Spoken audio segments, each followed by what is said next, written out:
We're talking a lot about numbers here today, programmatic, supposedly the rise of the maths men as opposed to the madmen. Maybe it's worth you explaining what Unruly Media does, viral media distribution. Could you do that? Yeah, of course I can. I mean, viral is probably the biggest misnomer in digital advertising because it kind of portrays the notion that one can infect many, when actually when you're talking about online video sharing, the reverse is true, where you need to start with a high base of views first in order to create a viral cascade and people sharing content. So I think we're coming at this slightly differently to probably everybody else in the room, because we're coming at it from a point of view of human emotion. Yeah. So rather than looking at like pure numbers about, you know, who's seen it, when they saw it, and what they did with it, we're actually more interested in what they felt. So I think, you know, Unruly traditionally has been a video distribution company, and we reach 1 billion people globally through kind of, you know, our distribution partners, which is incredible for advertisers. But I think what we've started to do over the last probably 24 months is actually start to build up a rich, unique data set about the actual emotional quality of content and video. So instead of looking just at the what and the who and the when, we're actually looking at why people feel things when they watch video, and we're actually looking at video performance from an engagement perspective rather than a reach perspective. So absolutely we'll report on the number of views that an advertiser gets and the dwell time that they get through that video, but what we're actually more interested in, and I think the market will start to move more in this direction, is actually, was that an engaged view?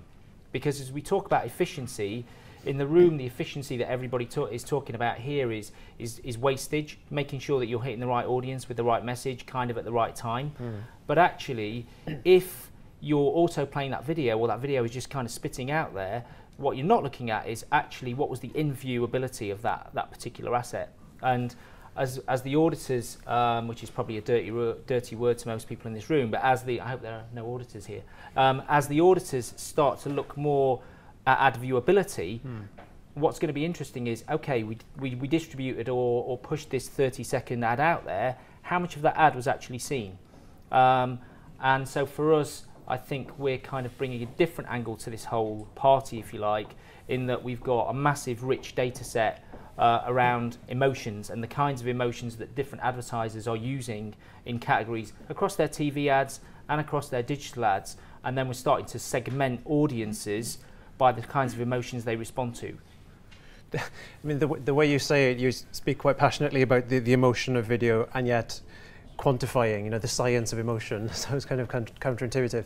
It's the science of sharing, isn't it? Because I think all advertisers ultimately, if you ask them, would want a free viewing, right? And that, if you kind of distill down why an advertiser makes a 60-second or a 1.5-minute piece of copy that sits outside of their TV commercial or their 15-second VOD commercial, the reason that they're making that is ultimately to make a user feel something, with a view to getting that user then to pass on that piece of video and say, hey, amazing ad from Ford, or amazing ad from whichever advertiser, to create that consumer conversation.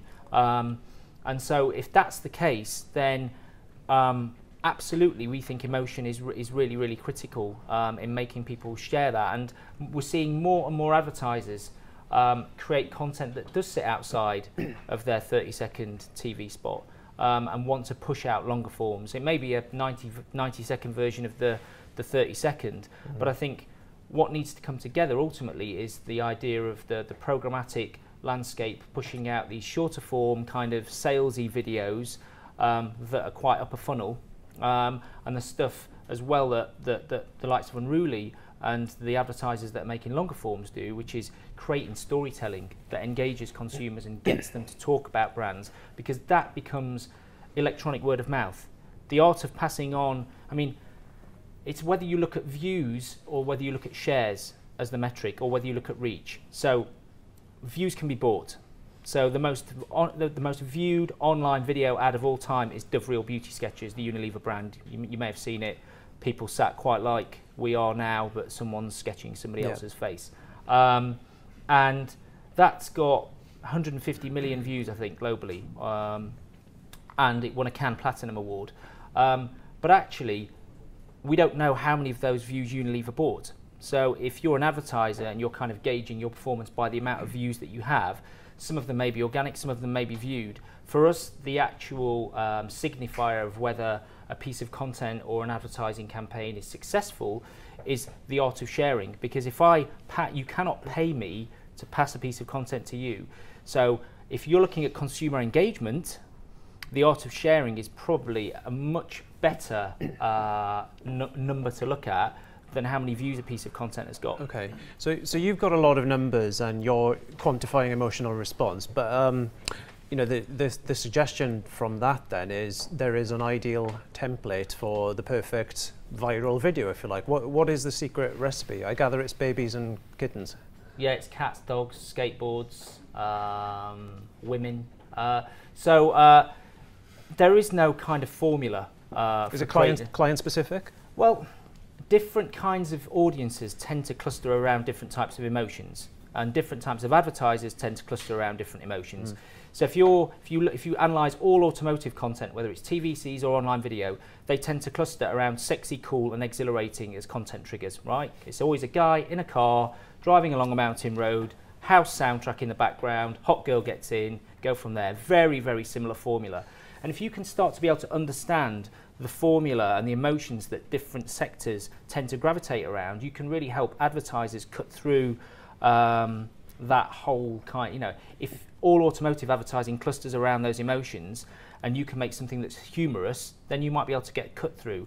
And tying this back to programmatic, where I think it's really interesting is that in our view, programmatic is quite two-dimensional at the moment. So it's looking at users or buckets of audience segments based upon what they've done, who they are, what their demographic is, okay? But if you can then overlay emotion and content characteristics into programmatic, so you can say this segment will react much better to content that has these content characteristics, and they'll do it between 9 and 10 in the morning because that's where on the move on their mobile phone. So I think humanising programmatic and actually being able to add an all new dimension to it, which is looking at the content characteristics of the content, having audience segments that you know have responded well to content that elicits very similar emotions, then you can actually turbocharge the whole thing.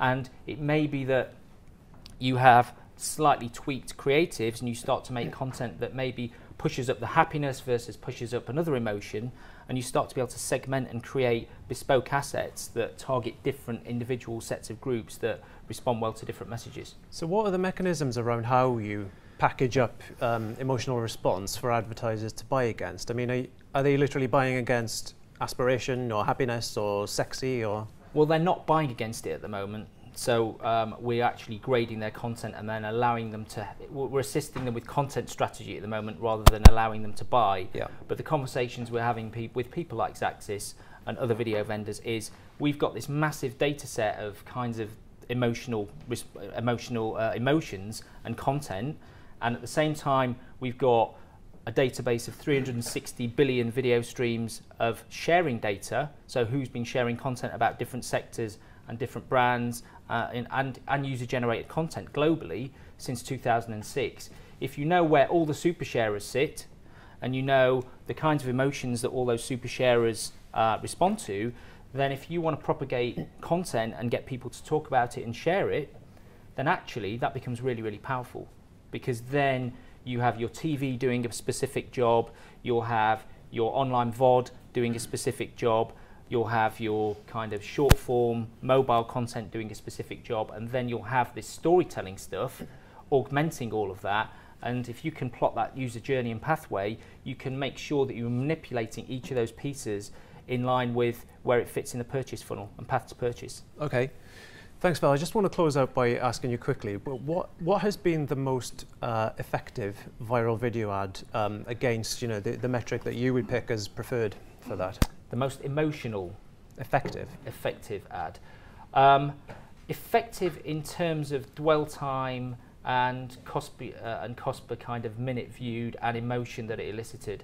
I mean, in the US, probably the most effective was the VW Darth Vader ad that everyone probably knows. You know, it's quite ubiquitous. It's the Passat ad, because that was VW being very clever and saying, well, if all our competitors are going for cool, sexy and exhilarating, why don't we go for zeitgeist and humour and push it out there? And the sales of the VW Passat were up 130% in the US as a result of that campaign. Right. And for us, that's a really emotionally charged campaign that can transcend TV and online. So I think VW took a risk and did it really well.